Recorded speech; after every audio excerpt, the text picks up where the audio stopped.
I want to once again acknowledge this wonderful study group that was truly one of the silveriest linings of COVID, to have found a women's study group, and we meet every week, and very often our conversations trigger ideas for the Shabbat morning Drash, and I especially this week want to thank my friend June Bell for starting our conversation. Shabbat Shalom. What would you do if you were stuck in one place and everything that you did was the same and nothing mattered?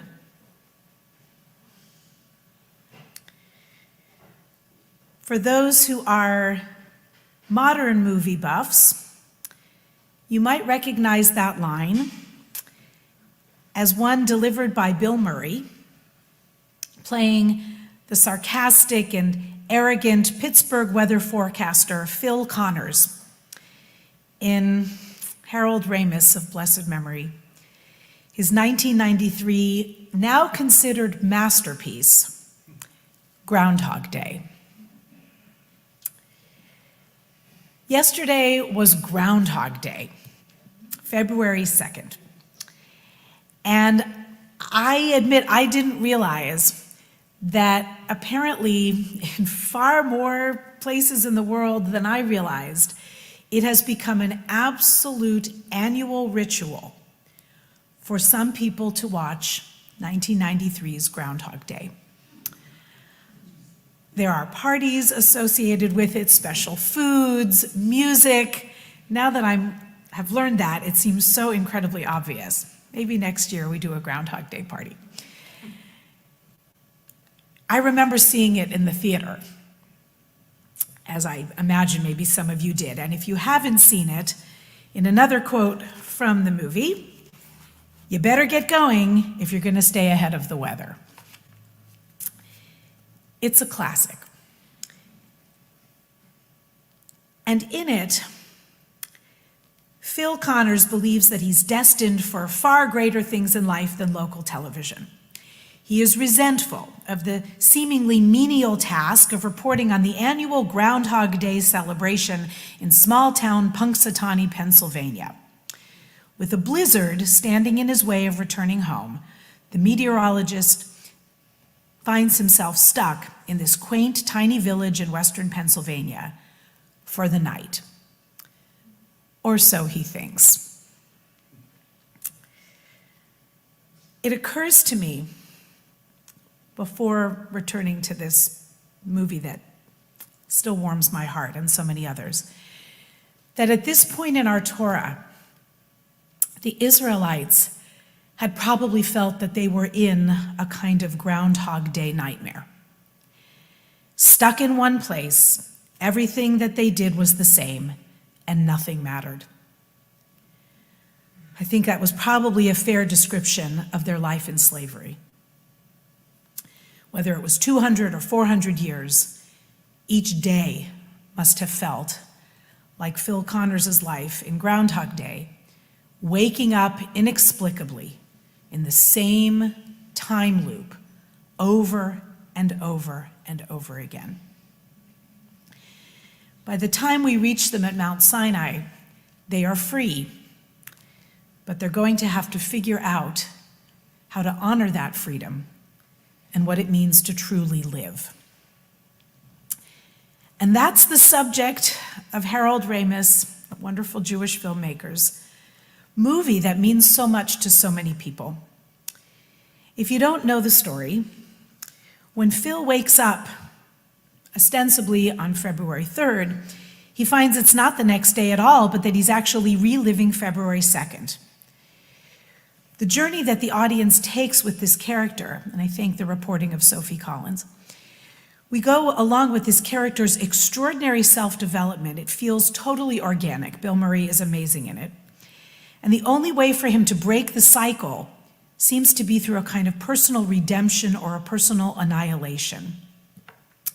Years later, on its 25th anniversary, Harold Ramis was asked, "Did you ever think that Groundhog Day would become considered one of the most prominent spiritual and philosophical movies of the modern era, or maybe any era. Phil Connors goes through so many stages in Groundhog Day. They reflect the phases of an existential or spiritual crisis.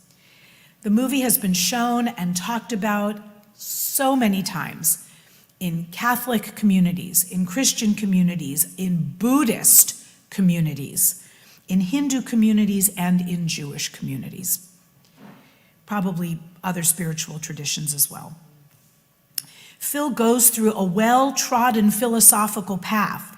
The story has been compared to Ecclesiastes and to so many other wisdom works. He goes through a sense of crisis and confusion. He realizes that everything is meaningless in the first few days of his time loop.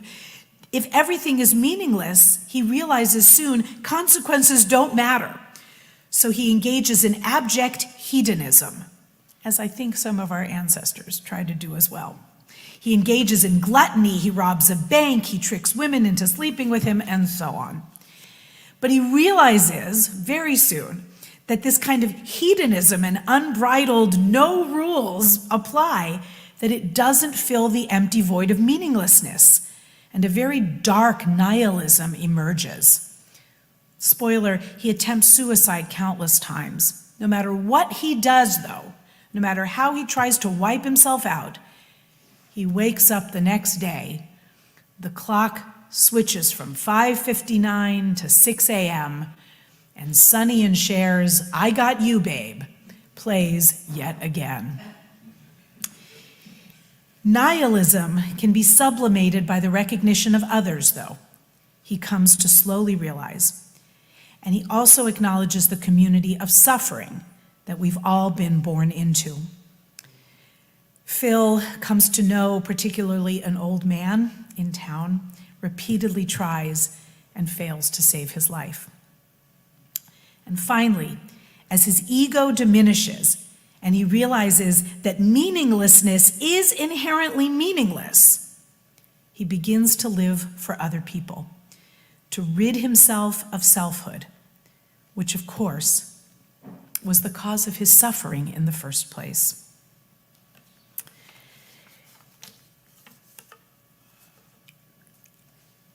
At first glance, Groundhog Day is a wonderful vehicle for a marvelous performer, Bill Murray, and it is a romantic comedy. We don't root for him at the beginning to get the girl, Andie MacDowell, but in one of my favorite moments in the movie, because Phil has so much unlimited time, he perfects his skills. He learns to play the piano, he delights the townspeople, he comes to know them and love them and actually see them, and the person he sees the most is the woman he ultimately falls in love with, truly in love with. At first, he flirts with her, he's trying to conquer her in all those predictable ways, but he finally truly sees the real person. And during the course of his endless days, he learns to sculpt ice. My favorite moment in the movie, when he reveals an ice sculpture that he has done of the Andie MacDowell character, and she's so moved. She says, "Phil, it's beautiful." And he says, "I know your face so well. I could sculpt it in my sleep."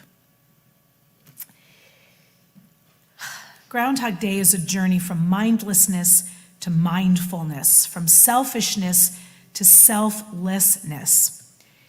At first, Phil had no time for anyone and saw everyone as objects, as its. We've been talking about the last few weeks, believing that the world revolved around him. He finally escapes the endless loop of his days by becoming mindful, by living in the moment. Because for Phil, every moment is the same moment until it isn't. The Israelites must have been trapped in that time loop for all the time they were in slavery. But what is it that finally puts them in a kind of line? Yes, I know they go backwards a lot.